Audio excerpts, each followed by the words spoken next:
Gracias, gracias. Buenas noches. Bienvenidos al programa. Yo soy Jaime Bailey. Hoy no es una noche cualquiera, no es una noche más. Hoy vamos a presentarles una entrevista que grabé en días pasados con el expresidente de Colombia, Álvaro Uribe. Álvaro Uribe fue presidente de Colombia de 2002 a 2010 y fui a Colombia, a Antioquia, a Río Negro, a la finca en la que él vive. Era un domingo tranquilo, soleado. Estaba Álvaro Uribe, estaba su mujer Lina, estaba uno de los hijos de Álvaro y Lina, Tomás, y el pequeño hijo de Tomás, Jerónimo, que no ha cumplido todavía un año. En ese ambiente cordial grabamos la entrevista Álvaro Uribe y yo, que comienza a continuación. Honor y para mí es emoción muy grandes. Conversar hoy en su casa, en su finca en Río Negro, Antioquia, Colombia, con el presidente colombiano, expresidente, pero yo le digo presidente porque me parece que hay que preservar esa tradición de respeto, don Álvaro Uribe Vélez, un héroe de Colombia y un héroe de nuestro tiempo. Presidente Uribe, muchas gracias por concederme esta entrevista. Jaime, a usted nuestra inmensa gratitud por esta entrevista y por desplazarse hasta acá. Y empezaría con una anotación. El heroísmo radíquese en el pueblo colombiano, que sigue para adelante a pesar de haber sufrido tanta violencia. Usted dejó, después de 8 años de gobierno, el poder aquí en Colombia. Colombia ha seguido para adelante de 2010, mediados, que usted dejó la presidencia. Estamos finales de mayo de 2013. ¿Colombia ha seguido para adelante?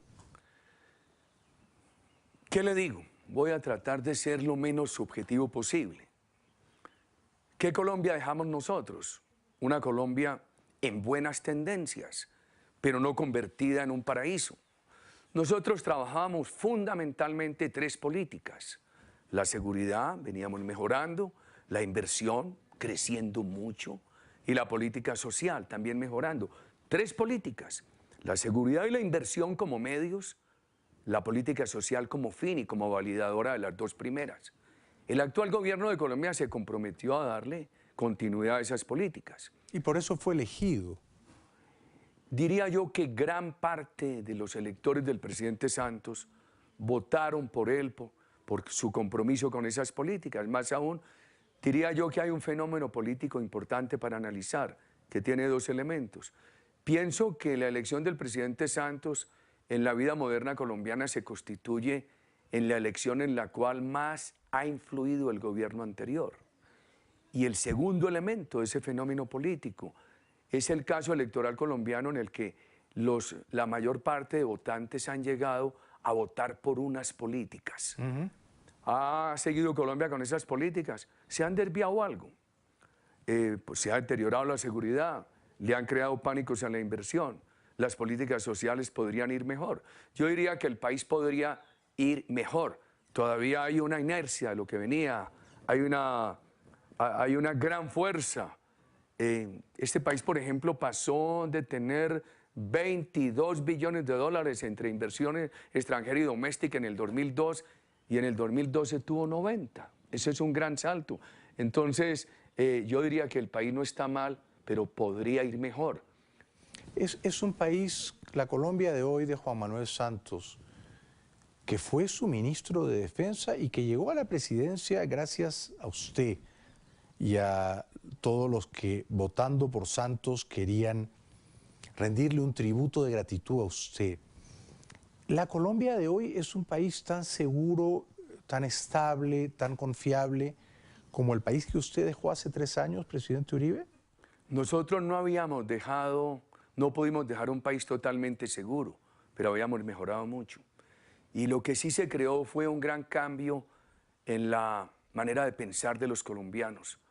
Los colombianos entendieron, gracias a nuestro gobierno, que era posible tener un país seguro, un país con gran inversión, que superara pobreza, construyera equidad, Hoy hay temores. Hemos regresado a temores. No estamos en un momento crítico, pero hay que presentar las preocupaciones a tiempo. Es deber de nosotros los políticos. ¿Cuál cree usted que ha sido el principal error que ha cometido el presidente Juan Manuel Santos? ¿Qué le diría yo? Desconocer las políticas que lo eligieron. No darse cuenta que el gobierno que lo eligió traía al país por buen camino. Podría uno hablar, desagregar el gobierno en el tema de la seguridad, en el tema de los diálogos con la FARC, en el tema de la inversión, en el tema de la política social. ¿Y por qué, presidente Uribe, cree que Juan Manuel Santos hizo eso? Es decir, para mí, que soy un observador apasionado de la política colombiana, fue muy evidente, y yo me vine a vivir aquí a Colombia, que Juan Manuel Santos fue elegido presidente para darle continuidad a las políticas de Álvaro Uribe. Él interrumpió eso y se apartó de eso. ¿Por qué? ¿Por qué hizo eso? Incomprensible, incomprensible, pero lo cierto es que si miramos objetivamente los temas, hoy hay deterioro en la seguridad. Eso ha creado desconfianza en la actitud de muchos colombianos. Hay señales de peligro en materia de inversión. Yo decía lo siguiente, mire, la actitud de los colombianos en 2010 mostraba que este quería ser un país sobresaliente, sobresaliente en seguridad, sobresaliente en inversión, en políticas sociales.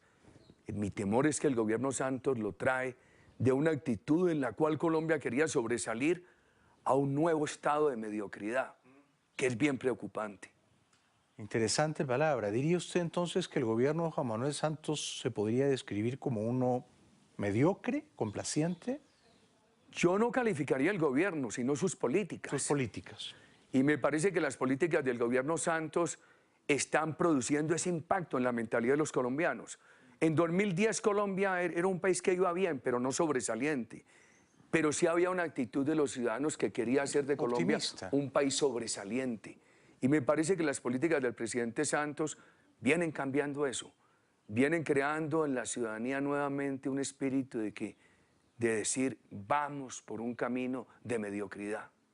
Presidente Uribe, en la región, en medio de lo que entonces era el autoritarismo populista de Chávez, que ejercía un dominio más o menos hegemónico en la región, que era un virtual imperio que tenía colonias y satélites, la suya era una voz esclarecida, lúcida, que defendía la democracia y la libertad y que confrontaba ese otro modelo socialista autoritario, el venezolano, el cubano. Una vez que ganó Juan Manuel Santos, las cosas han cambiado. La política exterior de Colombia ha cambiado. Y hemos visto con gran perplejidad que el gobierno de Juan Manuel Santos, por un lado, se ha enemistado con usted y se ha amistado con Chávez y con Maduro y hasta con la dictadura de La Habana, donde ahora se organizan los diálogos de paz con las FARC. ¿Cuál es su percepción de eso? ¿Por qué Colombia en ese terreno geopolítico ha pasado de ser un defensor claro de la democracia en la región a un país relativamente blando o aliado o amigable de las dictaduras de Caracas y La Habana? Bueno, esa pregunta tan importante, déjeme organizar la mente para desagregar la respuesta en varios puntos. ¿Por qué nuestra defensa de la democracia? ¿Por qué la actitud del presidente Santos frente a estas dictaduras? ¿Y qué pasa con las voces democráticas de los gobiernos de América Latina? ¿Por qué nuestra defensa de la democracia? La historia no ha venido todavía con el veredicto final, pero el colapso de la Unión Soviética, la transición de la China de Mao Zedong a la de Deng Xiaoping, la apertura en Vietnam, todo eso demuestra que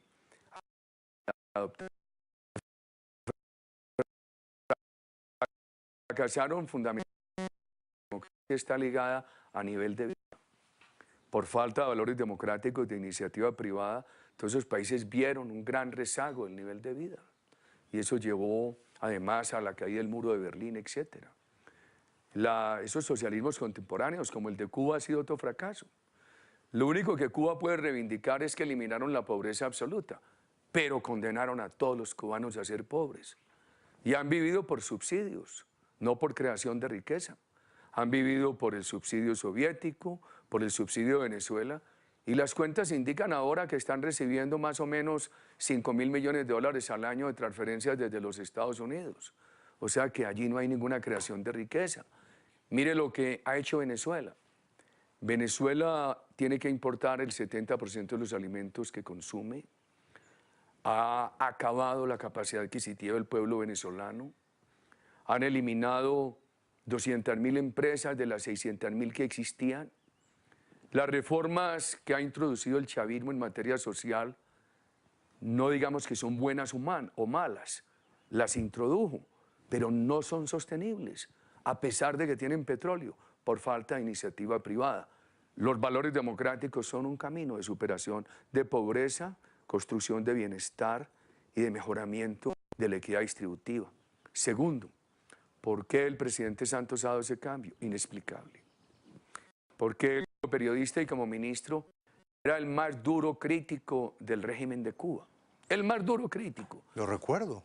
Y como ministro de Defensa suyo. Así era. Yo habría entendido que él hubiera asumido una actitud prudente, pero él pasó de ser el más crítico a ser un apologista de ese régimen. Él sabía como ministro de Defensa que ese régimen albergaba al terrorismo colombiano. Claro. Y graduó a ese régimen de promotor de la paz de Colombia. Increíble. Y me preocupa mucho es el tercer punto, muy brevemente. Sí. Mi pregunta es, ¿por qué el silencio de los gobiernos democráticos de América Latina? Yo recuerdo que cuando los episodios que fueron conduciendo al final de Pinochet en Chile, todas las voces democráticas de América Latina pedían ese cambio. Claro. Cuando aparecieron los fenómenos de Montesinos en el Perú, América Latina prácticamente se unió a pedir la renuncia del presidente Fujimori y la convocatoria de nuevas elecciones en el Perú.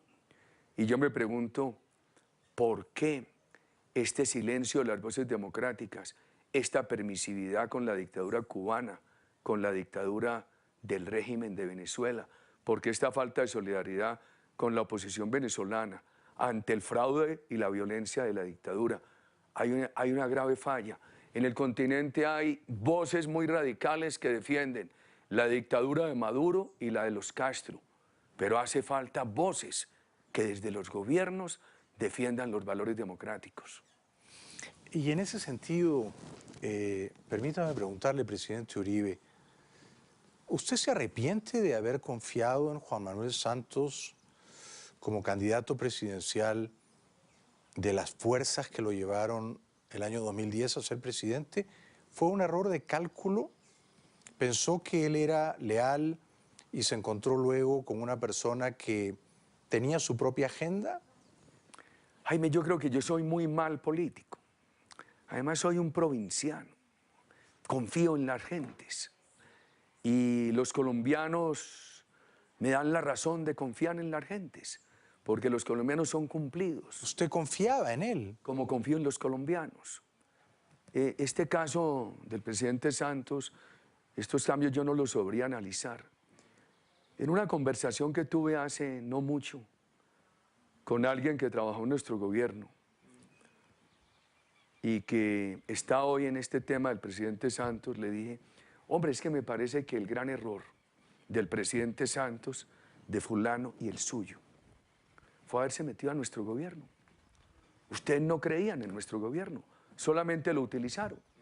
Se valieron de un buen momento de opinión de ese gobierno, se vincularon a él, lo utilizaron sin creer en él. Dije, ¿cuál es la razón del presidente Santos y de ustedes para haber participado en un gobierno en cuyos principios no creían? Claro, porque la